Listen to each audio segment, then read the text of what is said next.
What's going on, everybody? This is Chris Classic dropping a second car vlog. Nobody tells you today. Remember that God loves you, Christ loves you, and I love you as well. I'm praying for you guys. I hope you guys had a wonderful day. And if it is a bad day, I am praying for better days and better times and the strength to press on through this troubling situation.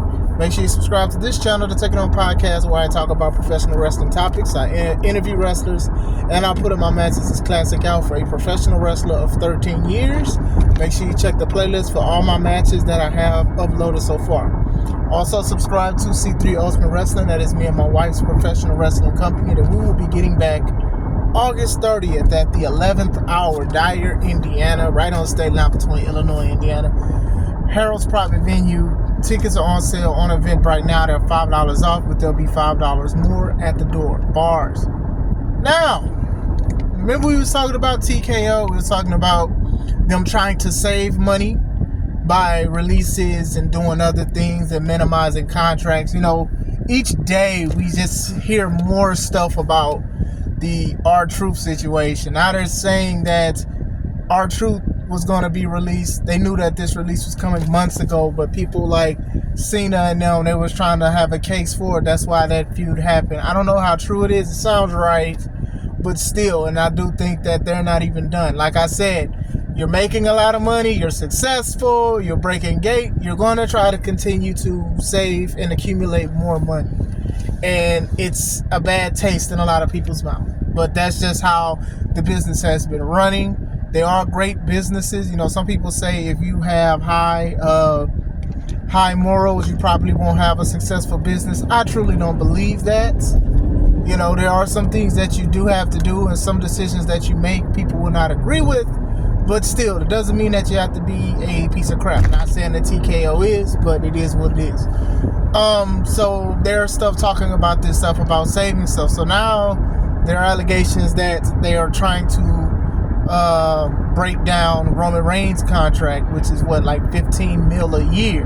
Now they're saying the base pay, the original pay, was $5 million. But what happened was the Bloodline story, merchandise sales, and all of this stuff, and the demand for Roman Reigns, that's what made it to $15 million. So now they're trying to, I don't want to say get rid of it, but they're trying to minimize it, because it is a lot of money to give to somebody who's currently a part-timer. Am I going to sit here and say that Roman deserves $15 million a year? It's not my money to give him. I'll say that. What the Bloodline story did for WWE is something that was great. I have had my homies call me and talk to me about it, who's in and out of wrestling, but was into it when the Bloodline story happened. The shirts, not even just Roman, you know, the Usos and Sammy, and, you know, the Bloodline shirt, you know, just the shirts in general. Like, a lot of people paid attention to it. You look at the viral moments, you look at the playlist that they did. Like, the Bloodline story is like one of the first major playlists that WWE collected together and stuff like that. He was the face of the company for a long time, for a while. He earned that spot. $15 million is a lot, especially to give to somebody that's not showing up every week. Now, I'm not going to sit here and say wrestlers have to show up every freaking week, but we know he has other ventures that he wants to do. He put the work in, he put his family on his back, he's doing a whole bunch of other stuff. So paying him $15 million a year is pretty crazy. Like, you know, there was a time where wrestlers wasn't even getting that amount of money. So it is a blessing that people can be millionaires off of professional wrestling in WWE. But at the same time, I do think they feel a certain way because he's a part-timer. And I do feel like even if he was a full-timer, I do think they would try to dwindle down the contract. They were saying that they were trying to talk down R-Truth on his contract. And, you know, there's a few other wrestlers who are contracts is coming up. They said the Miz's contract is coming up. And then they were saying, you know, he took off his WWE handles. And maybe they were trying to talk him down on his pricing. They said Karrion Kross's contract is coming up soon. And, you know, with everything that's going on with him, that's in limbo. Because some people like what they're doing with him. And some people like they need to see more Karrion Kross. Like I said, nothing is concrete, first of all.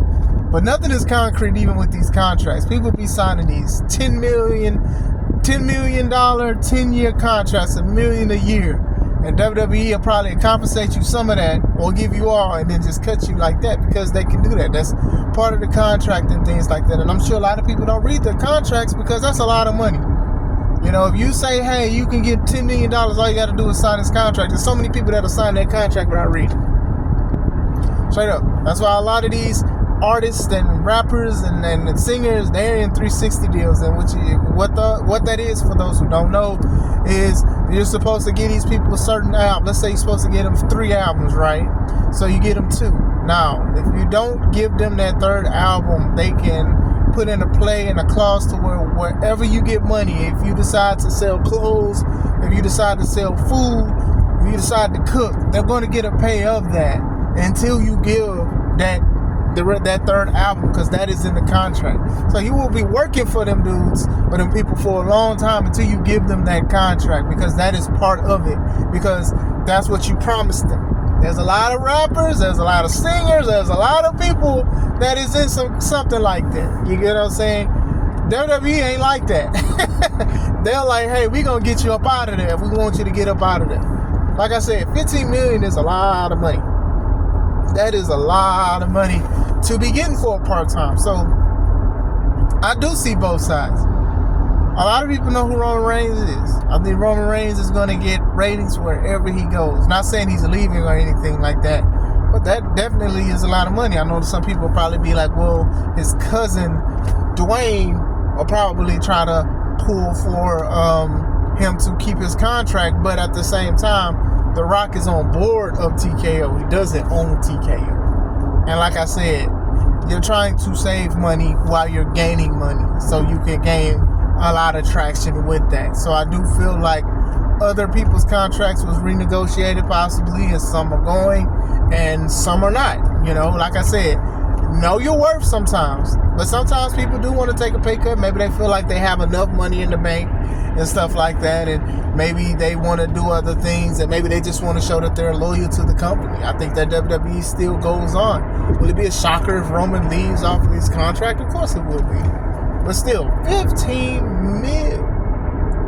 Originally supposed to be 5 mil. You know, that's what they say. They say you gotta become undeniable, from deniable to undeniable. And I think Roman has done that. So the contract that he has and paying him part-time. You know, people gave WWE flack for Brock Lesnar when he returned because he was winning a lot of money. I think he was the highest paid at one point. But he was only showing like at every other pay-per-view. Like he was the champ at one point, and he wasn't even showing up to the pay-per-views.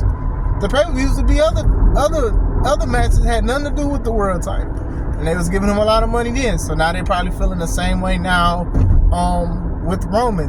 What was it? Roman's last PLE was WrestleMania, I think. Then he's done a couple appearances where, you know, the Seth and CM Punk situation. But still, like, they're definitely gonna try to cut corners and try to save as much money as they can. But what do you guys think? Do you guys think that Roman is worth 15 mil? How much do you think he's worth? Is TKO wrong? Who else are they going after? Let's talk about it. I hope you guys have a wonderful day. This is Chris Classic. Let's take it home.